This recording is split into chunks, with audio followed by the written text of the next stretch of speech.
अध्याय 9 संज्ञा के विकार। संज्ञा विकारी शब्द है। इसमें 3 कारणों से विकार परिवर्तन आता है। लिंग, वचन, कारक। निम्नलिखित वाक्यों को पढ़े और संज्ञा के विकार पर ध्यान दे। लड़का सो रहा है, लड़की सो रही है। लिंग, लड़के सो रहे हैं, लड़कियां सो रही है। लिंग और वचन, लड़कों ने खाना खाया, लड़कियों ने खाना खाया। लिंग, वचन, कारक। ऊपर के वाक्यों में लड़का मूल शब्द संज्ञा है, इसी से लड़की, लड़के, लड़कियां, लड़कियों, लड़कों ने आदि पद बने हैं। इन पदों के रूप परिवर्तन का आधार लिंग, वचन और कारक है। अब आप संज्ञा के इन तीनों लिंग, वचन, कारक विकारों को समझिए। लिंग शब्द के जिस रूप से उसके पुरुष या स्त्री जाति का बोध हो उसे लिंग कहते हैं। वैसे लिंग का अर्थ है चिन्ह या पहचान। हिंदी में लिंग 2 है, 1 पुल्लिंग, 2 स्त्रीलिंग। पुल्लिंग पुरुष जाति का बोध कराने वाले शब्दों को पुल्लिंग कहते हैं। नीचे के चित्रों को देखिए और वाक्यों को पढ़िए। बंदर लटक रहा है, पुजारी घंटी बजा रहा है, बालक पढ़ रहा है, घोड़ा दौड़ रहा है। इन वाक्यों में बंदर, पुजारी, बालक और घोड़ा संज्ञा शब्द है। ये सभी पुरुष जाति के हैं, अतः पुल्लिंग है। स्त्रीलिंग स्त्री जाति का बोध कराने वाले शब्दों को स्त्रीलिंग कहते हैं। नीचे बने चित्रों को देखिए और वाक्यों को पढ़िए। गाय घास खाती है, माताजी खाना पका रही है, बालिका पढ़ती है, नौकरानी सफाई कर रही है। इन वाक्यों में गाय, माताजी, बालिका और नौकरानी संज्ञा शब्द है। ये सभी स्त्री जाति का बोध करा रहे हैं, अतः स्त्रीलिंग है। लिंग निर्णय प्राणीवाचक शब्दों जीवित प्राणियों के लिंग की पहचान प्राकृतिक होती है और अप्राणीवाचक शब्दों का लिंग व्याकरणिक होता है। जैसे पंखा चल रहा है, पुल्लिंग हवा चल रही है। स्त्रीलिंग हिंदी में कुछ शब्दों का लिंग सदा एक सा ही रहता है। इन्हें नित्य पुल्लिंग या नित्य स्त्रीलिंग कहते हैं। जैसे नित्य पुल्लिंग चीता, तोता, उल्लू, खरगोश, भालू, भेड़िया आदि। इनके स्त्रीलिंग रूप बनाने के लिए इनके पहले मादा शब्द जोड़ा जाता है। जैसे मादा चीता। नित्य स्त्रीलिंग मक्खी, छिपकली, मकड़ी, गिलहरी, कोयल, तितली आदि। इनके पुल्लिंग रूप बनाने के लिए इनके पहले नर शब्द जोड़ा जाता है। जैसे नर, तितली। पुल्लिंग शब्दों की पहचान 1 दिनों वार के नाम रविवार, सोमवार, मंगलवार, बुधवार, वीरवार, शुक्रवार, शनिवार। 2 महीनों के नाम चैत्र, वैशाख, ज्येष्ठ, आषाढ़, श्रावण, भाद्रपद, ग्वार, कार्तिक, मार्गशीर्ष, पौष, माह, फाल्गुन।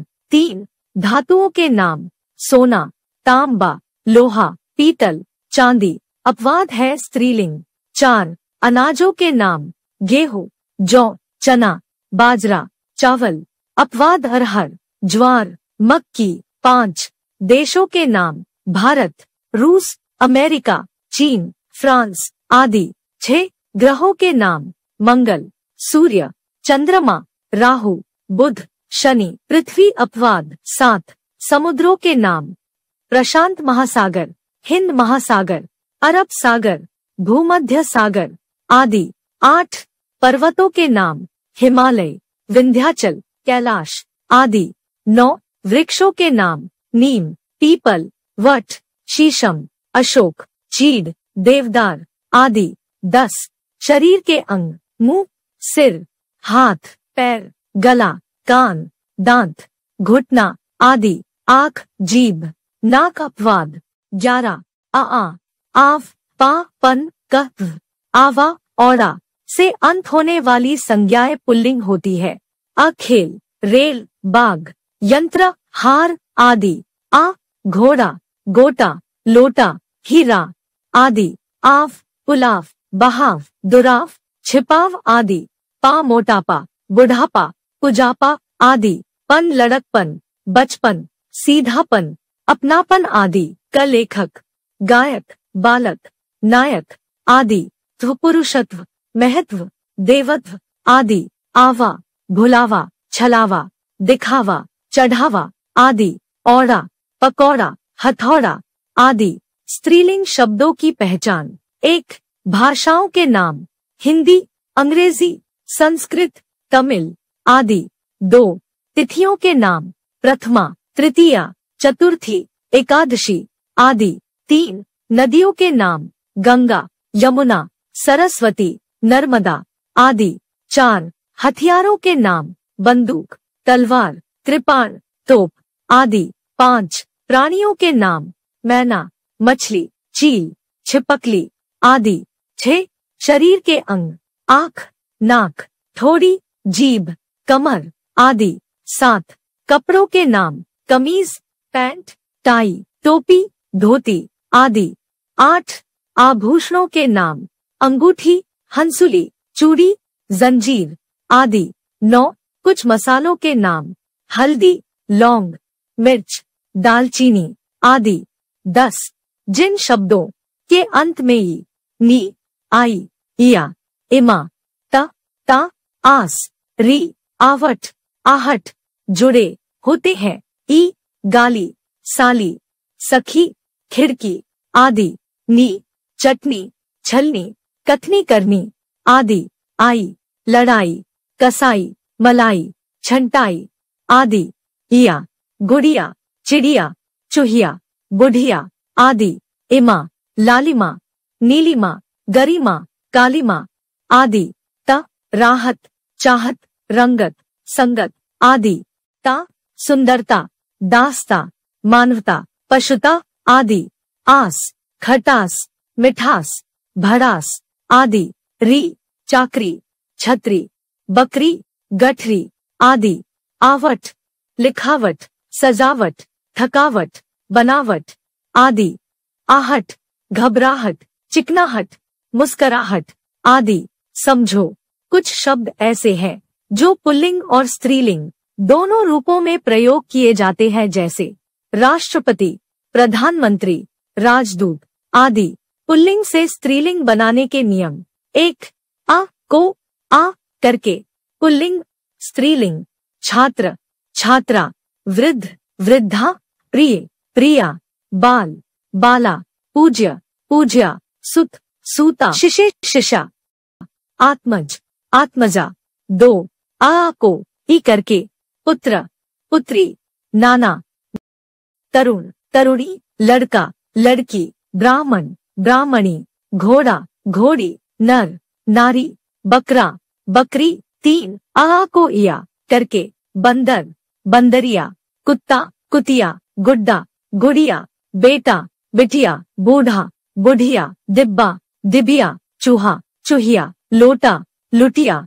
4. इकार जोड़कर अध्यापक, अध्यापिका, पाठक, पाठिका, शिक्षक, शिक्षिका, बालक, बालिका, संपादक, संपादिका, नायक, नायिका, गायक, गायिका, लेखक, लेखिका। 5. इन जोड़कर सांप, सापिन, ग्वाला, ग्वालिन, बाघ, बाघिन, नाग, नागिन, सुनार, सुनारिन, माली, मालिन, तेली, तेलिन, नाई, नाइन। 6. आइन जोड़कर ठाकुर, ठकुराइन, बाबू, बबुआइन, पंडित, पंडिताइन, चौधरी, चौधराइन। 7. नी जोड़कर पुल्लिंग, स्त्रीलिंग, शेर, शेरनी, मोर, मोरनी, सिंह, सिंहनी, ऊंट, ऊंटनी, हंस, हंसनी, जाट, जाटनी। 8. आनी जोड़कर सेठ, सेठानी, जेठ, जेठानी, नौकर, नौकरानी, देवर, देवरानी। 9. वान को वती, मान को मती करके रूपवान, रूपवती, श्रीमान, श्रीमती, पुत्रवान, पुत्रवती, आयुष्मान, आयुष्मती, बलवान, बलवती, बुद्धिमान, बुद्धिमती। 10. ता को त्री करके अभिनेता, अभिनेत्री, निर्माता, निर्मात्री, नेता, नेत्री, दाता, दात्री। 11. इन्हीं जोड़कर स्वामी, स्वामिनी, तपस्वी, तपस्विनी, हाथी, हथिनी, सन्यासी, सन्यासिनी। 12. पूरी तरह रूप परिवर्तन, पिता, माता, कवि, कवयित्री, वर, वधू, पुरुष, स्त्री, राजा, रानी, वीर, वीरांगना, सम्राट, सम्राज्ञी, विधुर, विधवा, पति, पत्नी, विद्वान, विदुषी, वचन, शब्द के जिस रूप से उसके एक या अनेक होने का बोध होता है उसे वचन कहते हैं। हिंदी में वचन के दो भेद है, एक एकवचन, दो बहुवचन। निम्नलिखित चित्रों को देखो और समझो। बच्चा स्कूल जा रहा है, बच्चे स्कूल जा रहे हैं। मैं आम खाता हूँ, आमों को फ्रिज में रखे। खंड ख में दिए वाक्यों में बच्चा आम एकवचन रूप में है तो खंड ख में दिए गए शब्द बच्चे आमों बहुवचन रूप में है। वचन की पहचान। वचन की पहचान दो प्रकार से होती है, एक संज्ञा या सर्वनाम शब्दों के रूप द्वारा, दो क्रिया के रूप द्वारा। एक संज्ञा सर्वनाम शब्दों के रूप द्वारा। जब कोई संज्ञा या सर्वनाम शब्द एक का बोध कराए तो एकवचन, और यदि एक से अधिक का बोध कराए तो बहुवचन। जैसे सचिन पढ़ रहा है, एकवचन हम खेल रहे हैं। बहुवचन वे सो रहे हैं। बहुवचन मैं कल जाऊंगा। एकवचन दो क्रिया के रूप द्वारा। कुछ संज्ञा शब्दों का रूप एकवचन तथा बहुवचन दोनों में एक सा रहता है। ऐसे शब्दों का वचन जानने के लिए हमें वाक्य की क्रिया का सहारा लेना पड़ता है। जैसे फूल खिल रहे हैं, बालक स्कूल जा रहे हैं, साधु यज्ञ कर रहे हैं, मजदूर काम कर रहे हैं। उपर्युक्त वाक्यों में फूल, बालक, साधु, मजदूर संज्ञा के बहुवचन होने का ज्ञान क्रियापद से हो रहा है। वचन संबंधी जानने योग्य कुछ अन्य बातें। किसी के प्रति आदर या सम्मान प्रदान करने के लिए एकवचन के स्थान पर बहुवचन का प्रयोग किया जाता है। जैसे पिताजी अखबार पढ़ रहे हैं। महात्मा गांधी सच्चे देशभक्त थे। हमारे प्रधानाचार्य बुद्धिमान है। नेताजी भाषण दे रहे हैं। अधिकारी, संस्था के प्रतिनिधि, सरकार के प्रतिनिधि आदि। मैं के स्थान पर हम का प्रयोग करते हैं। जैसे हम सूखा पीड़ितों को सहायता देंगे, हम आपके लिए धन जुटाएंगे। कुछ संज्ञा शब्द ऐसे होते हैं जो पूरे समुदाय का प्रतिनिधित्व करते हैं, अतः इनका प्रयोग एकवचन में ही होता है। जैसे पुलिस आगे बढ़ती गई, भीड़ चुपचाप बैठी रही। कुछ शब्द सदैव बहुवचन में ही प्रयुक्त होते हैं। जैसे हस्ताक्षर, आंसू, दर्शन, समाचार, होश, प्राण, बाल आदि। मैंने हस्ताक्षर कर दिए हैं, आंसू बह रहे हैं। कुछ शब्द सदैव एकवचन में ही प्रयुक्त होते हैं। जैसे वर्षा, सत्य, चाय, पानी, घी आदि। वर्षा हो रही है, पानी बरस रहा है। कुछ संबंध सूचक संज्ञाएं दोनों वचनों में एक समान रहती है। जैसे नाना, मामा, दादा आदि। कभी कभी बहुवचन बनाने के लिए जन, गण, वर्ग, लोग आदि शब्द जोड़े जाते हैं। जैसे गुरुजन, छात्रगण, कृषक वर्ग, शिशुवृंद, डॉक्टर, लोग आदि। वचन परिवर्तन के कुछ नियम। एक अकारांत स्त्रीलिंग शब्दों के अंत में आ के स्थान पर ए करके एकवचन, बहुवचन। गाय, गाय, कलम, कलमे, भैंस, भैंसे, बात, बातें, पुस्तक, पुस्तकें, झील, झीले, मांग, मांगे, टांग, टांगे। दो आकारांत स्त्रीलिंग शब्दों के अंत में ए जोड़ने पर माला, मालाएं, पाठशाला, पाठशालाएं, कथा, कथाएं, कविता, कविताएं, कला, कलाएं, कन्या, कन्याएं, छात्रा, छात्राएं, बाला, बालाएं। तीन आकारांत पुल्लिंग शब्दों के अंत में आ के स्थान पर ए करके केला, केले, बेटा, बेटे, तोता, तोते, संतरा, संतरे, बकरा, बकरे, पंखा, पंखे, लड़का, लड़के, भेड़िया, भेड़िए। चार इकारांत स्त्रीलिंग शब्दों के अंत में या लगाकर निधि, निधिया, समिति, समितिया, शक्ति, शक्तिया, जाति, जातिया, लिपि, लिपिया, राशि, राशिया, नीति, नीतिया, पंक्ति, पंक्तिया। पांच इकारांत स्त्रीलिंग शब्दों में ई को ई करके अंत में या लगाकर बिजली, बिजलिया, गाड़ी, गाड़िया, साड़ी, साड़िया, रोटी, रोटिया, नदी, नदिया, लड़की, लड़किया, देवी, देविया, खिड़की, खिड़कियां। छह उकारांत उकारांत स्त्रीलिंग शब्दों के अंत में ए लगाकर धेनु, धेनुए, बहु, बहुए, ऋतु, ऋतुए, लू, लुए। 7 कुछ आकारांत स्त्रीलिंग शब्दों के अंत में चंदर बिंदु लगाकर एकवचन, बहुवचन, चिड़िया, चिड़िया, गुड़िया, गुड़िया, कुटिया, कुटिया, उड़िया, उड़िया। 8 ओ लगाकर बहन, बहनों, महीना, महीनों, बरस, बरसों, हाथी, हाथियों, नौकर, नौकरों, माता, माताओं, लता, लताओं, माला, मालाओं। कारक संज्ञा या सर्वनाम के जिस रूप से उसका संबंध वाक्य के अन्य शब्दों तथा क्रिया के साथ प्रकट होता है उसे कारक कहते हैं। राम ने पत्र लिखा, सिपाही ने चोर को पकड़ा, मैंने पिताजी के लिए कपड़े खरीदे, पेड़ से पत्ता गिरता है, पुस्तक मेज पर है, रवि की बहन गीता है। हम देखते हैं कि ऊपर के वाक्यों में संज्ञाओं का क्रिया से संबंध बताने के लिए चिन्हों जैसे ने, को, के, लिए, से, पर, की का प्रयोग किया गया है। इन्हें कारक चिन्ह या परसर्ग कहते हैं। इन्हें विभक्ति चिन्ह भी कहा। कभी कभी कुछ वाक्यों में कुछ शब्दों के साथ परसर्गों का प्रयोग नहीं होता, जैसे मोहन दूध पीता है में मोहन और दूध के साथ परसर्गों का प्रयोग नहीं हुआ है। ऐसे वाक्यों में शब्द क्रम या अर्थ के आधार पर क्रिया से संज्ञा का संबंध स्पष्ट होता है। कारक के 8 भेद है। कारक अर्थ, कारक चिन्ह परसर्ग। 1 कर्ता, क्रिया को करने वाला। ने 2 कर्म, जिस पर क्रिया का प्रभाव पड़े। को 3 करण, क्रिया का साधन। से के द्वारा। 4 संप्रदान, जिसके लिए क्रिया की जाए। को के लिए। 5 अपादान, क्रिया से अलग होना बताए। से पृथकता। 6 संबंध, जिसमें संज्ञा सर्वनाम का संबंध बताया जाए। का के की, रा रे री। 7 अधिकरण, क्रिया के होने का स्थान। में पर। 8 संबोधन, संबोधित संज्ञा। हे अरे। 1 कर्ता कारक, क्रिया को करने वाला कर्ता कहलाता है।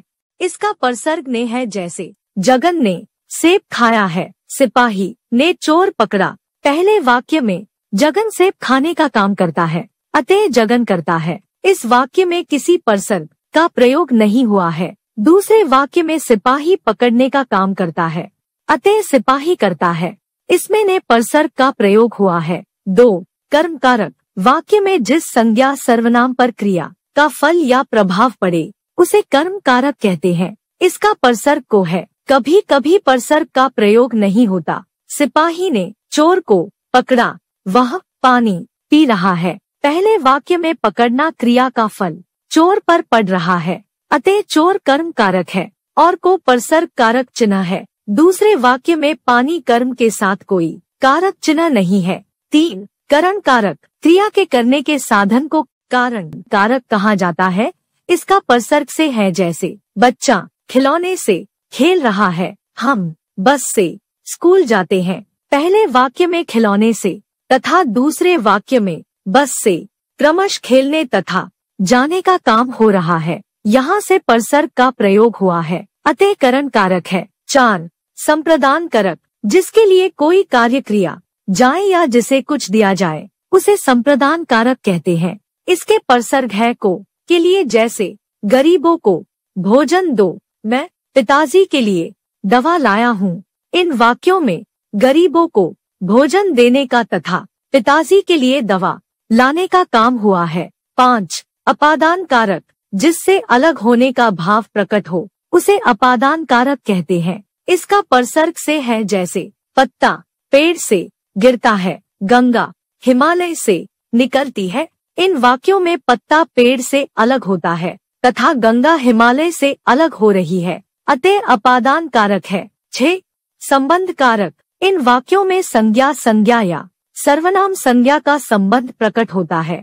इसका क्रिया से कोई संबंध नहीं होता। इसके परसर्ग है का, के, की, रा, रे, री। जैसे राम का भाई, शशि की बहन, मेरा बेटा, तेरा पुत्र आदि। 7 अधिकरण कारक, जो संज्ञा या सर्वनाम क्रिया के होने का आधार या स्थान बताते हैं वे अधिकरण कारक कहलाते हैं। इसके परसर्ग है में पर, जैसे घड़ी मेज पर रखी है, थैले में फल है। उपर्युक्त वाक्यों में मेज पर, थैले में क्रमश घड़ी और फल के स्थान का बोध करा रहे हैं, अतः अधिकरण कारक है। 8 संबोधन कारक।